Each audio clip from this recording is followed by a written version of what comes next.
Hai murid-murid, untuk kelas matematik tahun 4 hari ini, kita akan belajar topik bijak urus wang. Standard pembelajaran pada hari ini, yang pertama, merancang bajet harian, mingguan dan bulanan bagi mencapai matlamat kewangan jangka pendek. Yang kedua, merekodkan simpanan dan perbelanjaan bagi mencapai matlamat kewangan. Yang ketiga, menjelaskan keperluan menyimpan rekod simpanan dan perbelanjaan. Okey, jom kita lihat contoh yang pertama. Okey, di sini ada Zali dengan ibunya. Okey, Zali berkata, cantiknya set catur ini. Satu hari nanti saya ingin membelinya. Okey, apa ibu Zali kata? Zali, kamu perlu berjimat. Simpan lebih dan kurangkan belanja. Okey, jadi Zali ingin membeli set catur yang berharga RM135. Okey. Bukan satu jumlah yang sedikit ya murid-murid. Jadi Zali kena berjimat, simpan lebih dan kurangkan belanja. Zali kena membuat simpanan untuk dapat simpan duit sebanyak RM135 untuk membeli set catur ini. Jadi, matlamat kewangan jangka pendek untuk Zali ialah set catur yang berharga RM135. Zali kena target, Zali dapat simpan duit sebanyak ini untuk membeli set catur ini. Jadi, macam mana Zali nak simpan? Macam mana Zali nak rancang? Jom kita lihat. Jadi, di sini, Zali berkata, saya sediakan bajet setiap hari, minggu dan bulan dari Julai hingga Oktober. Jadi, untuk simpan duit sebanyak RM135, Zali kena merancang bajet untuk setiap hari, minggu dan bulan. Jom kita lihat yang pertama, jadual bajet harian. Jadual bajet harian ni, kita lihat contoh Julai minggu yang pertama. Dia merekodkan perbelanjaan untuk setiap hari dalam satu minggu. Bermula dari hari Isnin, Selasa, Rabu, Khamis dan Jumaat. Jadi, dalam jadual ni, ada 3 elemen yang penting. Yang pertama, dapat wang. Yang kedua, belanja. Yang ketiga, simpan. Okay. Jom kita lihat macam mana dia rekod. Okay. Jom kita ambil contoh hari Isnin. Okay. Isnin dapat wang. Dapat wang ni maksudnya terima wang ataupun wang yang Zali dapat. Okay. Wang saku RM4. Ibu beri RM2. Jadi, 4 campur 2, RM6. Jadi, wang yang ada pada Zali, wang yang Zali dapat ada RM6. Okay, seterusnya, Zali pergi sekolah. Zali belanja. Nasi lemak RM1.20.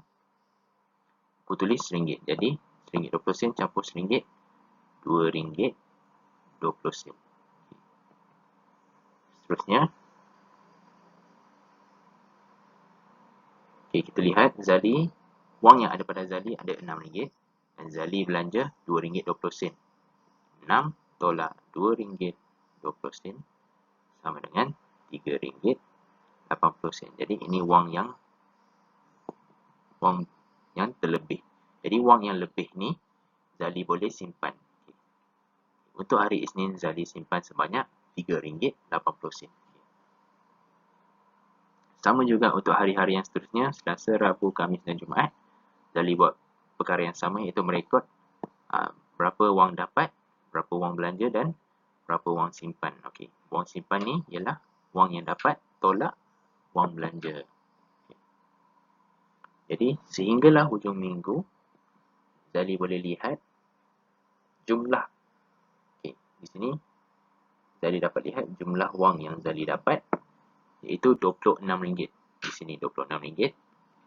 Okay, Zali juga boleh lihat jumlah wang yang telah dibelanjakan, iaitu RM11.90.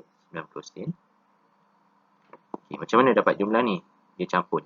Untuk yang dapat wang ni, kita campur. 4 campur 2, campur 4, campur 4, campur 4, campur 4, campur 4. Dapatlah 26. Okay, untuk yang belanja, kita campurkan semua belanja dalam seminggu. Dapatlah RM11.90. Lepas tu, ambil 26. Tolak RM11.90. Dapatlah wang yang disimpan, iaitu RM14.10. Ataupun murid-murid boleh campur dalam kolom simpan ni. RM3.80 campur RM2.80 campur RM2.50 campur RM3.50 campur RM1.50. Ini wang yang disimpan. Jadi untuk minggu pertama bulan Julai, Zali dah dapat simpan RM14.10. Jadi RM14.10 yang disimpan pada minggu pertama bulan Julai. Seterusnya kita pindahkan maklumat daripada jadual bajet harian ini kepada jadual bajet mingguan. Ini adalah contoh jadual bajet mingguan. Tadi kita dah buat jadual bajet harian untuk minggu pertama. Kita pindahkan maklumat daripada jadual bajet harian tu ke dalam jadual bajet mingguan. Jadi untuk minggu pertama, wang yang dapat RM26. Wang yang belanja RM11.90. Jadi wang yang disimpan ialah RM14.10. Sama juga untuk minggu kedua, minggu ketiga, minggu keempat. Mula-mula murid-murid buat jadual bajet harian dulu. Lepas tu dah dapat jumlah pembelanjaan untuk minggu yang contoh minggu yang pertama. Jadi murid-murid boleh pindahkan maklumat tu ke dalam jadual bajet mingguan. Sama juga minggu dua. Murid-murid buat jadual bajet harian untuk minggu kedua dulu. Lepas tu dah dapat jumlah baru pindahkan ke dalam jadual bajet mingguan ni. Jadi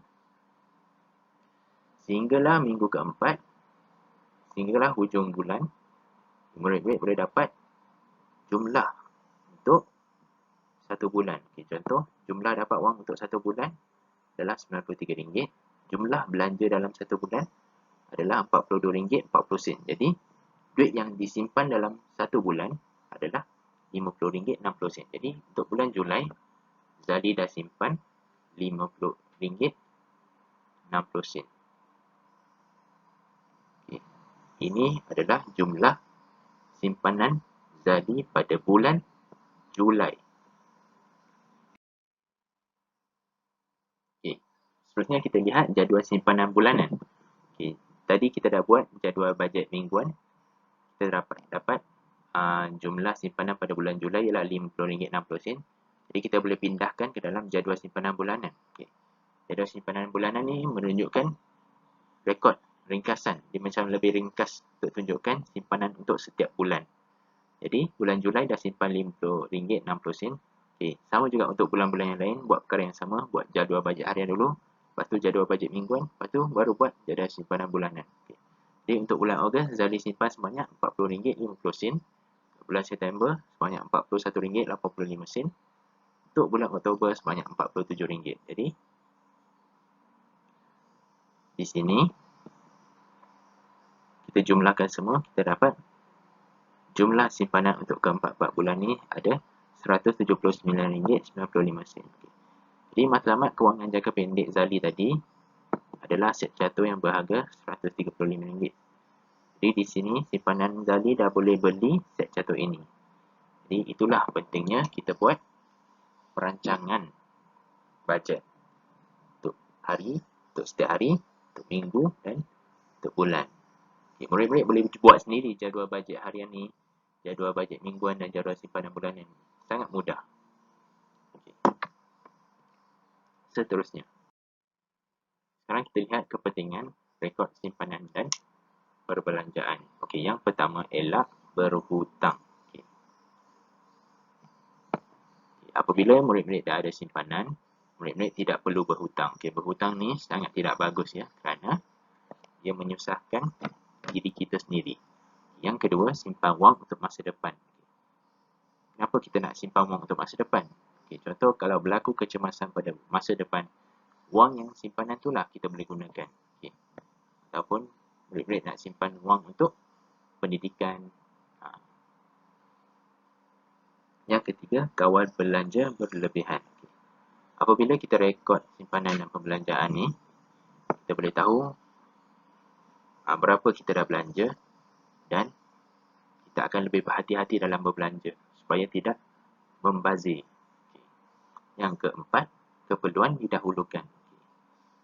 Daripada rekod ni lah kita boleh lihat berapa yang kita dah belanja. Jadi kita akan lebih berhati-hati. Kita belanja, kita beli apa yang perlu sahaja. Yang tak perlu kita tak beli. Untuk dapat menambah simpanan kita dan mengurangkan pembaziran. Okay, di sini ada beberapa cara simpan wang. Okay.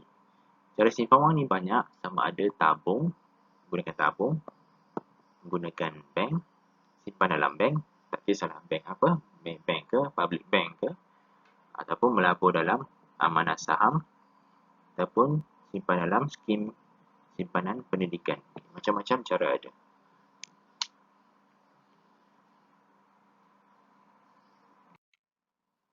Okay, itu saja kelas untuk hari ini. Bak kata pepatah, sedikit-sedikit lama-lama jadi bukit. Jadi, kita mula, murid-murid boleh mula merancang bajet harian pada hari ini. Boleh mula merancang pembelanjaan.